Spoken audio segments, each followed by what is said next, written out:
నేడు గులాబీ పార్టీ ఆవిర్భావ దినోత్సవం. సాయంత్రం వరంగల్లో ఆ పార్టీ భారీ బహిరంగ సభ నిర్వహిస్తోంది. ఇందుకు గాను గులాబీ పార్టీ అన్ని ఏర్పాట్లు పూర్తి చేసింది. సభకు బీఆర్ఎస్ అధ్యక్షుడు కేసీఆర్ హాజరై పార్టీ శ్రేణులకు దిశానిర్దేశం చేయనున్నారు.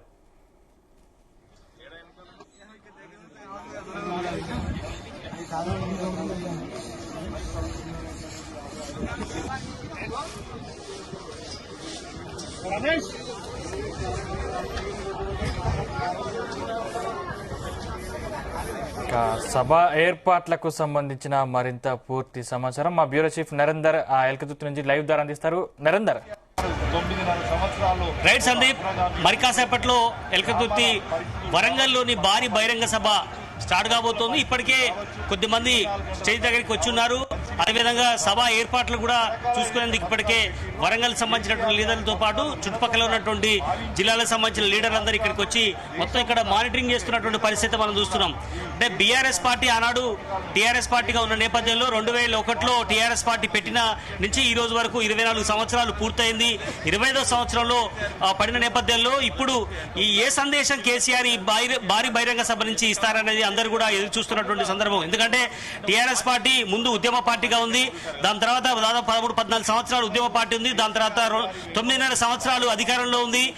దాని తర్వాత ఇప్పుడు ప్రతిపక్ష పాత్ర పోషిస్తుంది. ఈ 3 దశల్ని మనం చూసాం టీఆర్ఎస్ పార్టీ. ఇప్పుడు బీఆర్ఎస్ పార్టీ మారిన నేపథ్యంలో మొదటి సభ బీఆర్ఎస్ పార్టీ పెట్టిన తర్వాత, ఎందుకంటే కొంగర్ కాలంలో మనం చూసాం 4-5 ఏళ్ల క్రితం ఆనాడు అధికారంలో ఉన్న నేపథ్యంలో ఎలక్షన్స్ ముందు పెట్టినటువంటి భారీ బహిరంగ సభ. దాని తర్వాత ఇప్పుడు ఈ ఎలకతుర్తిలో వరంగల్లో జరుగుతున్నటువంటి ఈ భారీ బహిరంగ సభలో కేసీఆర్ ఏం మాట్లాడబోతున్నారు అన్నటువంటిది అందరూ కూడా మధ్యలో పెడుతున్నటువంటి ప్రశ్న. అయితే దీనికి సంబంధించి ఇప్పటికే బీఆర్ఎస్ పార్టీకి సంబంధించినటువంటి లీడర్ అందరూ ఇక్కడికి వచ్చిన్నారు. ఏం సభ ఏర్పాట్ల విషయంలో కానీ ఇక్కడ పరిస్థితి ఎట్లా ఉన్నాయనే విషయం కూడా మాట్లాడించే ప్రయత్నం చేద్దాం. మీరు స్థానికంగా చాలా రోజుల నుంచి ఇక్కడ చూస్తున్నారు, ఎట్లా ఈ సభ ఏర్పాట్లు చేస్తున్నారు? కేసీఆర్ గారు ఎన్ని గంటలకు వచ్చే అవకాశం?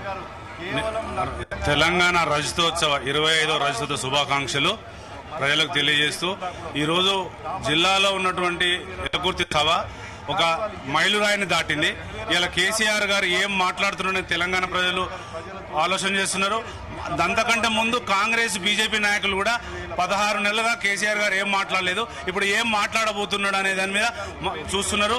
1200 ఎకరాల పార్కింగ్ లో 150 ఎకరాల్లో దాదాపు 6 నుంచి 8 లక్షలు గ్రౌండ్ లోపల ఉండేట్టు 12 లక్షల జనాభా రావడానికి అన్ని వైపులు ఎలుకుర్తి వైపు ఇవాళ తెలంగాణలో ఉన్నటువంటి అన్ని రహదారులు మొత్తం ఒక సమ్మక్క సారక్క జాతర లాగా తెలంగాణ రజతోత్సవానికి రావడానికి రెడీగా ఉన్నారు. సాయంత్రానికల్లా కేసీఆర్ గారు 6 గంటలకల్లా సభా ప్రాంగణానికి చేరుకుంటారు. దాదాపుగా 1.5 సేపు సార్ స్పీచ్ ఉంటుంది. సార్ స్పీచ్ లో భారతదేశ మూలాలు, తెలంగాణ మూలాలు, 2001లో పార్టీ ఎట్లా పుట్టింది, 25 సంవత్సరాలు ఏం జరిగింది, 14 సంవత్సరాలు అడ్మినిస్ట్రేషన్ ఏం జరిగింది, 10 సంవత్సరాలు అడ్మినిస్ట్రేషన్ ఏం జరిగింది, ఇలాంటి సంక్షేమ పదాలు మొత్తం సారు వివరిస్తూ భారతదేశానికి మెసేజ్ ఇవ్వడానికి ఈ సభ దోహదపడుతుంది. రజతోత్సవ సభను విజయవంతం చేయాలని ప్రజలకు పిలుపునిస్తూ ఎలకుర్తికి అన్ని రహదారులు ప్రతి 33 జిల్లాల రహదారులు మొత్తం ఇలా వరంగల్ వైపు చూస్తున్నాయి. దాదాపు లక్షల వాటర్ ప్యాకెట్లు, 10 లక్షల మజ్జిగ ప్యాకెట్లు, 1300 ఎకరాల్లో ఈ ప్రాంగణం అంతా గులాబీమయం అయిపోయింది. ఎంతమంది వస్తారని మీ అంచనా ఉంది? మహిళలు కావచ్చు, ఎండ విపరీతం ఉన్న నేపథ్యంలో మీ అంచనా ఎట్లా ఉంది? అంటే దాదాపుగా 12 నుంచి 14 లక్షల బీఆర్ఎస్ పార్టీ అంచనా వేసుకుంది. 10 లక్షల మజ్జిగ ప్యాకెట్లు, 10 లక్షల వాటర్ ప్యాకెట్లు ఉన్నాయి. ఇలా టాయిలెట్స్ కానీ, హెల్త్ కు సంబంధించినటువంటి అంబులెన్స్ కానీ రెడీగా ఉన్నాయి. దీన్ని ప్రజలు ఒక సమ్మక్క సారక్క జాతరలుగా భావిస్తున్నారు. అన్ని వైపుల అన్ని రహదారులు ఎలుకుర్తి వైపే చూస్తున్నాయి. ఎమ్మెల్సీ గారు, మీరు పార్టీలో మొదటి నుంచి కూడా కేసీఆర్ గారు ఎమ్మటి నడిచారు. ఆనాటి నుంచి ఈనాడు వరకు కొన్ని పదుల సంఖ్యలో భారీ బహిరంగ సభలు టీఆర్ఎస్ పార్టీ ఉన్నప్పుడు పెట్టింది. ఇప్పుడు బీఆర్ఎస్ పార్టీ ఏర్పడిన తర్వాత 2 ఒకటే పార్టీ అయినప్పటికీ కూడా పెట్టిన తర్వాత ఇంత భారీ బహిరంగ సభను పెట్టబోతున్న నేపథ్యంలో మీకున్న అంచనాలు ఏంటి? ఏమేం చేయబోతుంది ఈ సభ వేదిక? కేసీఆర్ గారు ఏదైతే బాగా వెనుకబడ్డ తెలంగాణ రాష్ట్రం అని ఎవరైతే అన్నారో దాన్ని వారు 9.5 సంవత్సరాల్లో ఏదైతే ఉందో దేశంలో ఒక ఉన్నతమైన స్థానంకు తీసుకొచ్చిన విషయం మీ అందరికీ తెలుసు. 2001 నుంచి 2014 వరకు ప్రతి అంశాన్ని కూడా కేసీఆర్ గారు తెలంగాణ రాష్ట్ర ఏర్పాటుకు ప్రతి అంశాన్ని కూడా వాడుకున్న విషయం మీ అందరికీ తెలుసు. ఏదైతే 2004లో కామన్ మినిమం ప్రోగ్రాంలో కాంగ్రెస్ పార్టీ తెలంగాణ రాష్ట్రం ఇస్తామని పార్లమెంట్లో ప్రణబ్ ముఖర్జీ అప్పటి రాష్ట్రపతి గారితో కూడా చెప్పించిన విషయం కూడా మీ అందరికీ తెలుసు.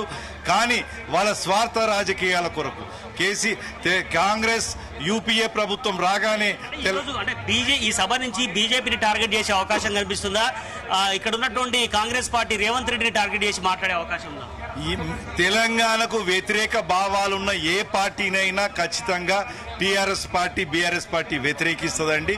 తెలంగాణ మేలు కోరే పార్టీలకు మాత్రమే కాంగ్రెస్ కానీ బీజేపీ కానీ ఏవైతే జాతీయ పార్టీలు ఉన్నాయో అవన్నీ వాళ్ళ స్వార్థాల కొరకే తప్ప తెలంగాణ ప్రాంతం అభివృద్ధి కొరకు మాత్రం వాళ్ళ రాజకీయం బెనిఫిట్ అయ్యేది ఉంటే ఒక విధంగా మాట్లాడుతున్నారు, లేకపోతే ఇంకో విధంగా మాట్లాడుతున్నారు. కాబట్టి రెండు పార్టీల విషయంలో కూడా ఏదైతే గ్యారంటీగా కేసీఆర్ గారు మాట్లాడతారు వారి నోటి చెప్పడమే మనందరం కూడా. ఇక్కడ స్థానికంగా ఉన్నటువంటి కాంగ్రెస్ పార్టీ చెప్తోంది బీఆర్ఎస్ బీజేపీ ఒకే తాను ముక్కలే అన్నటువంటి విషయం చెప్తుంది. మన బీఆర్ఎస్ పార్టీ కూడా లోక్సభ ఎన్నికల్లో 0 సీట్లు వచ్చినటువంటి పరిస్థితి మనం చూసాం. దీన్ని ఎట్లా అర్థం చేసుకోవాలో అందుకనే భారీ బహిరంగ సభ పెట్టిందని అనుకోవచ్చా? బీఆర్ఎస్ రెండు పార్టీలకు ఇంతకు ముందు చెప్పినట్టు రెండు జాతీయ పార్టీలకు పూర్తి వ్యతిరేకము. ఎందుకంటే మొన్నటి ఎంపీ ఎలక్షన్ లో కాంగ్రెస్ బీజేపీ రెండు కూడా మ్యాచ్ ఫిక్సింగ్ చేసుకొని ఎక్కడైతే వాళ్ళు అనుకున్నారో అక్కడ రెండో పార్టీ వీక్ క్యాండిడేట్ ను పెట్టి ఆ బీజేపీ అయితే బీజేపీ లేదా కాంగ్రెస్ ను గెలిపించుకునే ప్రయత్నం చేసిన దాంట్లోనే వాళ్ళకి 8 సీట్లు వచ్చినాయి తప్ప టీఆర్ఎస్ ఎప్పుడు కూడా జాతీయ పార్టీలకు పూర్తి వ్యతిరేకము. అంటే తెలంగాణ వాళ్ళకు దేశంలో వివిధ అంశాల మీదనే చూస్తారు తప్ప తెలంగాణ వాళ్ళకు మొదటి ప్రాముఖ్యత కాదు. అందుకే కేసీఆర్ గారు ఖచ్చితంగా రెండు పార్టీల తెలంగాణ వ్యతిరేక ఏదైతే అంశాలు ఉంటాయో వాటిని ఈ సభలో ఎండగడతారు. మన దగ్గర మాజీ కార్పొరేషన్ చైర్మన్ సతీష్ రెడ్డి గారు ఉన్నారు. మీరు ఈ మొత్తం మానిటరింగ్ చూస్తున్నారు. ఈ సభ ప్రాంగణం కావచ్చు, కింద కావచ్చు, ఎన్ని రోజులు పట్టింది ఈ సభ ఏర్పాటు చేయడానికి? గతంలో ఇంత సభను గతంలో ఏర్పాటు చేసిన అనుభవం ఉంది, కానీ ఈ సభా వేదిక నుంచి ఇక్కడ ఎంతమంది కూర్చునే అవకాశం ఉంది, ఎవరెవరు మాట్లాడే అవకాశం ఉంది, ఎట్లా ఉంది ప్రోటోకాల్ ఇక్కడ? మా బీఆర్ఎస్ రాష్ట్రోత్సవ సభ 25వ సంవత్సరం 25వ వసంతంలో అడుగుపెడుతున్న సందర్భంగా మా కేసీఆర్ గారి దిశానిర్దేశంలో దాదాపు నెల రోజుల నుంచి ఈ సభ ఏర్పాటు చేస్తున్నాం. మొత్తం కూడా ప్రైవేట్ భూమి రైతులది. రైతులందరూ స్వచ్ఛందంగా ముందుకు వచ్చి ఇచ్చారు. ఇది అయిపోయిన తర్వాత నిన్న రైతులందరూ ఇక్కడికి వచ్చి పండగ వాతావరణం లాగా ఇక్కడ అందరూ సెలబ్రేట్ చేసుకున్నారు. అదేవిధంగా ఈరోజు చూస్తే ఏర్పాట్లు చూస్తే దాదాపు సభ పైన ఒక 400 మంది చైర్లకి అవకాశం ఉంది కూర్చోవడానికి. మా స్టేట్ బాడీ కానీ ఎక్స్ మినిస్టర్లు, ఎమ్మెల్యేలు, ఎమ్మెల్సీలు, ఎక్స్ ఎమ్మెల్యేలు అందరికి కూడా 400 మందికి ఉంది. దాదాపు ప్రతి ఒక్కరికి సదుపాయాలు ఉండే విధంగా 10 లక్షల వాటర్ బాటిళ్లు, 10 లక్షల మజ్జిగ ప్యాకెట్లు, అదేవిధంగా ఫస్ట్ ఎయిడ్ సెంటర్లు, మరుగుదొడ్లు కావాల్సిన ఏర్పాట్లన్నీ కూడా పక్షంగా ఉన్నటువంటి ప్రజెంట్ బీఆర్ఎస్ పార్టీ 9.5 సంవత్సరాల నుండి ఏం చేయలేదు, ఇప్పుడు వచ్చి ఈ సభ ద్వారా ఏం చెప్పబోతోంది, మొన్నటిదాకా ఏం పని చేయలేదు కదా అని రేవంత్ రెడ్డి కావచ్చు, అది బీజేపీకి సంబంధించిన లీడర్లు చెప్తున్నారు. ఏం చెప్పబోతున్నారు ఈ సభ నుంచి? ఏం పని చేయలేదని వాళ్ళు చెప్తే సరిపోదు. మీరు ఈ రోజు ఒక్కసారి గూగుల్లో కానీ గ్రోక్ని కానీ అడగండి.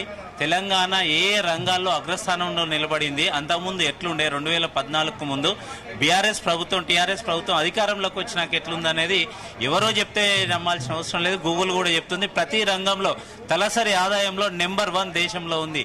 అన్ని రంగాల్లో 3 కోట్ల టన్నుల లక్షల కోట్ల టన్నుల వడ్లు పండించిన ప్రాంతం ఇది. అంటే సీడ్ బౌల్ ఆఫ్ ఇండియాగా మారింది తెలంగాణ. అంటే ఉట్టిగానే కాదు కదండి, ఎంతో పనిచేసినాం, అందరూ అనుభవిస్తున్నారు, ప్రజలు అనుభవిస్తున్నారు. గత 10 సంవత్సరాల పాలన చూసిన ప్రజలు, ఈ 14 సంవత్సరాల పాలన చూసిన ప్రజలు ఎప్పుడెప్పుడు ఈ ప్రభుత్వం దిగిపోతుందా, ఎప్పుడెప్పుడు మళ్ళీ కేసీఆర్ గారిని తెచ్చుకుందామా అని అందరు పెద్ద ఎత్తున మద్దతు పలికి ఈ సభకు వస్తున్నారు. మా మద్దతు చూపించడానికి, కేసీఆర్ గారికి ధైర్యం వేయడానికి, కేసీఆర్ గారు చెప్పే మాటలు నింపుకొని ధైర్యం నింపుకొని పోవడానికి ఈ సభకు అందరు వస్తున్నారు. ఈ సందర్భంగా తెలియజేస్తుంది. రైట్ సదీప్, మనం చూస్తున్నాం ఈ సభా వేదికలో దాదాపు 400 నుంచి 450 మంది దాకా ఇన్విటేషన్ ఉంది తప్ప వేరే వాళ్ళకి ఇక్కడ అవకాశం లేదు.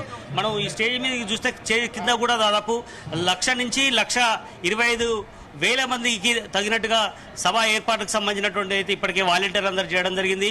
మహిళలకు సపరేట్గా ఇటువైపు కూర్చునేందుకు, అదేవిధంగా మిగతా చోట్లంతా కూడా జెంట్స్ కూర్చునేందుకు ఇక్కడ ఏర్పాటు చేయడం జరిగింది. వాటర్కి సంబంధించి కానీ, మజ్జిగ ప్యాకెట్లు కానీ, అదేవిధంగా ఎవరు కూడా తొక్కిసలాటకు జరగకుండా పోలీసులు కూడా భారీ సంఖ్యలో ఏర్పాటు చేయడం జరిగింది. మనం ఇటువైపు చూసుకోవచ్చు. కేసీఆర్ ఇక్కడికి 4:30 నుంచి 5 గంటల సమయంలో ఇక్కడికి వస్తారు. వచ్చిన హెలికాప్టర్లో వచ్చిన వెంటనే ఇక్కడ తెలంగాణ తల్లికి ఇక్కడ చేసిన తర్వాత పూలమాల వేసిన తర్వాత అక్కడ మనం చూస్తున్నాం తెలంగాణ విగ్రహం కూడా ఉంది. అదే సమయంలో దానికి సంబంధించి కూడా అక్కడ అయిపోయిన తర్వాత నివాళులు అర్పించిన తర్వాత ఇక్కడికి వచ్చి స్టేజ్ మీదకి వచ్చి మాట్లాడే అవకాశం ఉంటుంది. ఏదైనా కూడా ఆయన 6:30 సమయంలో ఆయన ఈ స్టేజ్ నుంచి ఈ భారీ బహిరంగ సభ నుంచి ఖచ్చితంగా మాట్లాడే అవకాశం అయితే కనిపిస్తుంది. ఈ మాట్లాడే సందర్భం ఏ అంశాల మీద మాట్లాడుతారనేది మాత్రం ఇంకా సస్పెన్స్ ఉంది. ఎవరు కూడా బయటికి లీక్ చేయని పరిస్థితి కనిపిస్తుంది. ఏదైనప్పుడు కూడా మనం అర్థం చేసుకోవచ్చు, ఈ భారీ బహిరంగ సభ ద్వారా కేసీఆర్ ఇప్పటి వరకు ఫామ్ హౌస్ లో ఉన్నారన్నటువంటి ఏదైతే అపనింద ఉందో దాన్ని తొలగించుకునేందుకు ఈ భారీ బహిరంగ సభ ద్వారా గట్టిగానే ఇటు అధికారంలో ఉన్నటువంటి రాష్ట్రంలో కాంగ్రెస్ పార్టీ మీద, రేవంత్ రెడ్డి మీద, అదే సమయంలో మోడీ మీద కూడా, బీజేపీ మీద కూడా అటాక్ చేసే అవకాశం ఉందని కూడా పార్టీ నేతలు కొంత లీక్ చేస్తున్నారు. అదే సమయంలో ఇక్కడి నుంచి జనాల్లో ఉండాల్సిన అవసరం ఉంది. గతంలో కంటే ఇప్పుడు ఈ ప్రభుత్వం ఏం చేయలేదు అనే విషయం కూడా చెప్పే అవకాశం ఉంది. అదే యువత, మహిళలకు, నిరుద్యోగులకు గత ప్రభుత్వం ఏ రకంగా చేసింది, ఇప్పుడు ఏ రకంగా వంచింది అనే విషయం కూడా ఆయన చెప్పే అవకాశం అయితే కనిపిస్తుంది. ఖచ్చితంగా కేసీఆర్ ప్రసంగం కోసం లక్షలాది మంది ఇక్కడికి తరలి వచ్చే అవకాశం ఉంది. పార్టీ ఎక్స్పెక్టేషన్ మాత్రం దాదాపు 8 నుంచి 10 లక్షల మంది వస్తారన్నటువంటి అంచనా అయితే కనిపిస్తుంది. కానీ ఇక్కడ 4-5 లక్షలు వచ్చినా కూడా చాలు భారీ సక్సెస్ అయినటువంటి అంచనాతో ఇక్కడ పార్టీకి సంబంధించినటువంటి నేతలు కూడా చెప్పుకుంటున్నారు. మొత్తానికి చూడాలి, మనకు 5 గంటల వరకు సభ మొత్తం కూడా క్లియర్ పెద్ద ఎత్తున ఇక్కడ వచ్చే అవకాశం అయితే కనిపిస్తుంది. ఇప్పుడిప్పుడే ముఖ్యంగా వరంగల్ జిల్లాకు సంబంధించినటువంటి కార్యకర్తలు తండాలుగా వస్తున్నటువంటి పరిస్థితి ఉంది. అదేవిధంగా నల్లగొండ, వరంగల్, ఖమ్మం, నిజామాబాద్, ఆదిలాబాద్ వాళ్ళందరూ కూడా రావడానికి ఖచ్చితంగా సాయంత్రం 4 గంటలకు ఇక్కడ చేరుకునే అవకాశం అయితే ఉంటుంది. ఖచ్చితంగా సభ 5 గంటలకు స్టార్ట్ అవుతుంది. కేసీఆర్ 6 గంటలకు మాట్లాడే అవకాశం అయితే మనకు కనిపిస్తుంది. నరేంద్ర, అంటే భారీ బాహుబలి సభలో అంటే గతంలో ఉద్యమం నాటి కేసీఆర్ ని చూడబోతున్నామా అనే ఉత్కంఠ నెలకొంది. అంటే ఏం మాట్లాడుతారు అనే దానిపై ఇప్పటివరకు నాయకులు ఏమన్నారు? నిజంగానే గత ఉద్యమం నాటి కేసీఆర్ ని చూడబోతున్నామా ఈ సభలో? ఖచ్చితంగా కేసీఆర్ ను చూసేందుకు లక్షలాది మందిగా వస్తారన్నటువంటి అంచనా అయితే ఉంది. మనం చూస్తున్నాం, అందుకు తగినటువంటి ఏర్పాట్లు కూడా చేయడం జరిగింది. తెలంగాణ అమరవీరుల కుటుంబాలకు సంబంధించినటువంటి కొంతమందిని కూడా ఇక్కడికి తీసుకొచ్చే అవకాశం ఉంది. మొదటి నుంచి పార్టీలో కేసీఆర్ 2001లో పార్టీ స్థాపించినటువంటి సందర్భంలో ఆయన ఎమ్మటి నడిచినటువంటి ఎవరైతే ప్రస్తుతం ఉన్నటువంటి మాజీ ఎమ్మెల్యేలు కావచ్చు, కొంతమంది ఎమ్మెల్యేలు కావచ్చు, అదేవిధంగా వివిధ కార్పొరేషన్లకు సంబంధించినటువంటి లీడర్లు కావచ్చు, వీళ్ళందరూ కూడా స్టేజ్ మీదకి ఆహ్వానం అందిస్తున్నట్టు వాళ్ళకు స్పెషల్ ఇన్విటేషన్ పాస్లు కూడా ఇవ్వడం జరిగింది. ఖచ్చితంగా మనం అర్థం చేసుకోవచ్చు, ఈ సభా వేదిక నుంచి కేసీఆర్ ఏ రకమైనటువంటి సందేశం ఇవ్వబోతున్నారు అనేది కూడా అందరూ కూడా ఉత్కంఠతో ఎదురు చూస్తున్నటువంటి పరిస్థితి ఉంది. సాయంత్రం 6 గంటలకు కేసీఆర్ స్పీచ్ ఉంటుందనేటువంటి అంచనాతో ఉంది. ఆయన ప్రత్యేకంగా హెలికాప్టర్లో హైదరాబాద్ నుంచి ఇక్కడికి వస్తారు. ఎందుకంటే దాదాపు ఈ సభా ప్రాంగణానికి 6 రూట్లలో ఇప్పటికే మొత్తం కూడా ఏర్పాటు చేయడం జరిగింది. మొత్తం ఎవరు కూడా ఇబ్బంది పడకుండా అన్ని ఏర్పాట్లయితే బీఆర్ఎస్ పార్టీ చేసిన నేపథ్యంలో మనం అర్థం చేసుకోవచ్చు. ప్రత్యేకించి ఇక్కడ చాలా మంది కూడా ఇక్కడ వాలంటీర్లుగా ఉన్నారు. వాళ్ళందరూ కూడా చాలా కష్టపడుతున్నటువంటి పరిస్థితి మనం చూస్తున్నాం. మీరు మొదటి నుంచి ఇక్కడ ఉన్నారు కదా, ఎట్లా దీన్ని మానిటరింగ్ చేస్తున్నారు? 24 నుండి 25 వసంతములకు ప్రవేశిస్తున్న రజతోత్సవ సందర్భంగా కేసీఆర్ గారు గతంలో కూడా బీఆర్ఎస్ పార్టీ చరిత్ర, టీఆర్ఎస్ పార్టీ చరిత్ర, భారీ బహిరంగ సభలు నిర్వహించిన చరిత్ర ఉంది. ఈ రోజు కేసీఆర్ గారు గత 16 నెలలు కాంగ్రెస్ ప్రభుత్వము పూర్తిగా విఫలమైంది. ప్రజలు కూడా స్వచ్ఛందంగా రావాలని, సభకు రావాలని చాలా ఆసక్తిగా ఎదురు చూస్తున్నారు. గత 15 రోజుల నుండి ఇక్కడ ఉన్న విలేజ్ వాళ్ళు కావచ్చు, ఇక్కడ ఉన్న అందరు సహకరించి ఈ సభ ఏర్పాటు కావడానికి చాలా సహకరించారు. 2-3 రోజుల నుండి మేము చూస్తున్నాం, అక్కడ చిన్న పిల్లలను తీసుకొని వాళ్ళ ఫ్యామిలీలు కూడా వచ్చి ఇక్కడ వచ్చి కేసీఆర్ సభ మేము వచ్చి చూసిపోవాలి, మేము రావాలి అనే సందర్భం కూడా వాళ్ళు ఎదురు చూస్తున్నారు. రైట్, అంటే ఏ జిల్లా నుంచి ఎంత మొబిలైజేషన్ చేసే అవకాశం ఉంది? దాదాపు దగ్గర నుండి చాలా ఎక్కువ మంది వచ్చేవాళ్ళు, దూరం నుండి కొద్దిగా తగ్గుతుంటారు. కాకపోతే దాదాపు 15 నుండి 20 లక్షల మంది వచ్చే అవకాశం ఉంది ఇక్కడ. ఓకే, మీ ఎక్స్పెక్టేషన్ ఎంత ఉంది? ఇక్కడ 10 లక్షల 8 లక్షలు వచ్చినా సక్సెస్ అనుకుంటున్నారు? దాదాపు 15 లక్షలకు మించి జనాలు వచ్చే అవకాశం ఉంది.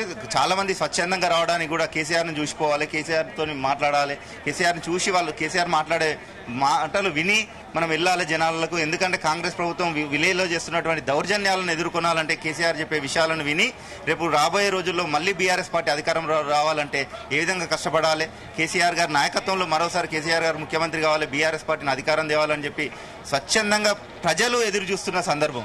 ఈ సందర్భంలో పార్టీ కార్యవర్గం కానీ, పార్టీ నాయకులు కానీ, విద్యార్థి నాయకులు కానీ అందరూ కూడా కేసీఆర్ వెన్నంటుండి కాంగ్రెస్ ప్రభుత్వాన్ని మెడలు వంచి దాకా కూడా కొట్లాడదామని ఎదురు చూస్తున్నారు. మహిళల నుంచి ఎంతమంది వచ్చే అవకాశం ఉంది? కవిత గారితో పాటు మిగతా చాలా మంది ప్రజాప్రతినిధులు కూడా ఉన్నారు. ఎంతమంది వచ్చే అవకాశం ఉంది? మహిళలు కూడా ఈ కార్యక్రమంలో పెద్ద ఎత్తున పాల్గొనే అవకాశం ఉంది. ఎక్కడెక్కడనో అంటే ఇప్పుడు ఉన్నటువంటి కేసీఆర్ సార్ కూడా ఎండలు కానీ వాతావరణాన్ని దృష్టిలో పెట్టుకొని కొంతమంది మహిళలు అనారోగ్యంగా ఉన్నప్పటికీ ఆసక్తి చూపిస్తున్నారు కాబట్టి వాళ్ళందరూ రాకపోవడమే మంచిదని సలహాలు ఇచ్చినప్పటికీ కూడా స్వచ్ఛందంగా కొంతమంది లక్షలాది మంది మహిళలు వచ్చే అవకాశం ఉంది. ఒకప్పుడు తెలంగాణ రాష్ట్ర ప్రభుత్వాన్ని పోగొట్టుకున్నటువంటి బాధ ఈ రోజు ప్రతి ఒక్కరు మహిళలు కానీ పురుషుల్లో కానీ తెలంగాణ రాష్ట్ర ప్రజల వ్యాప్తంగా ఉన్నది. స్వచ్ఛందంగా ఎంతో మంది కూడా వచ్చి ఈ సభ ఖచ్చితంగా విజయవంతం, సూపర్ డూపర్ సక్సెస్ ఈ సభ. చివరిగా చెప్పండి, మీకు ఎట్లాంటి ఎక్స్పెక్టేషన్ ఉంది? కేసీఆర్ గారు ఏం మాట్లాడతారు అనుకుంటున్నారు? ఇప్పుడు తెలంగాణ రాష్ట్రంలో స్థానిక సంస్థల ఎన్నికలు నిర్వహించకుండా దాదాపు 16 నెలలు అవుతుంది. ఒక ఎంపీటీ సర్పంచ్ లేడు, ఎంపీటీసీలు లేరు, జెడ్పీటీసీలు లేరు, అదేవిధంగా మున్సిపల్ చైర్మన్ లేరు, కౌన్సిలర్ లేరు. అంటే ఒక పాలన దష్టంగా ఉన్నది. వద్దురా నాయన ఈ కాంగ్రెస్ పాలన మళ్ళీ రావాలి, కేసీఆర్ కావాలనే మొత్తం మీద ఇలా ఎలకతుర్తి వరంగల్ సభకు విచ్చేసి భారీ ఎత్తున వస్తున్నారు ప్రజాప్రతినిధులు. దీన్ని ఏంటంటే కాంగ్రెస్ ప్రభుత్వాన్ని బొందబెట్టాలి, ఈ కాంగ్రెస్ ప్రభుత్వాన్ని తక్షణమే పడేయాలనే దాని మీద కేసీఆర్ వైపు చూస్తున్నారు జనాలంతా. మొన్న గుండు సున్నా ఇచ్చారు కదా బీఆర్ఎస్ అన్న, మార్పు అన్నారు వరంగల్ సభలు అన్న. వీళ్ళు 420 అంటే అమలు కాని హామీలు ఇచ్చారు. పెన్షన్ 2000 ఉంటే 4000 చేస్తున్నారు. విద్యార్థులకు స్కూటీలు ఇస్తామన్నారు. మహిళలకు 2500 రూపాయలు ఇస్తారన్నారు. అంటే అనేక రకాల హామీలు ఇచ్చారు. 6 గ్యారంటీలు 420 హామీలు ఇచ్చారు. ఈ అమలు కాని ప్రభుత్వం, ఈ చేతగాని ప్రభుత్వం ఇవాళ ప్రజలంతా తెలుసుకున్నారు. మేము అనవసరంగా మేము మోసపోయినాం, మేము బాధపడుతున్నాం. ఇవాళ రియల్ ఎస్టేట్ రంగం కుదేలించిపోయింది. మా సర్పంచ్ల పెండింగ్ బిల్లు ఇవ్వకుండా అనేక మంది ఇబ్బంది పడుతూ ఆత్మహత్యలు చేసుకుంటారు. కాబట్టి ఈ ప్రభుత్వం ముద్ర నాయన, ఈ కాంగ్రెస్ ప్రభుత్వం మళ్ళీ కేసీఆర్ రావాలి, కేసీఆర్ కావాలి. Thank you. మొత్తానికి 4 నుంచి 5 గంటలకు సభ స్టార్ట్ అయ్యే అవకాశం ఉంది. సభ కిక్కిరించడానికి దాదాపు 5 గంటల సమయం పట్టే అవకాశం ఉంటుంది. ఇప్పుడైతే కొన్ని వేల మంది మాత్రమే వచ్చున్నారు.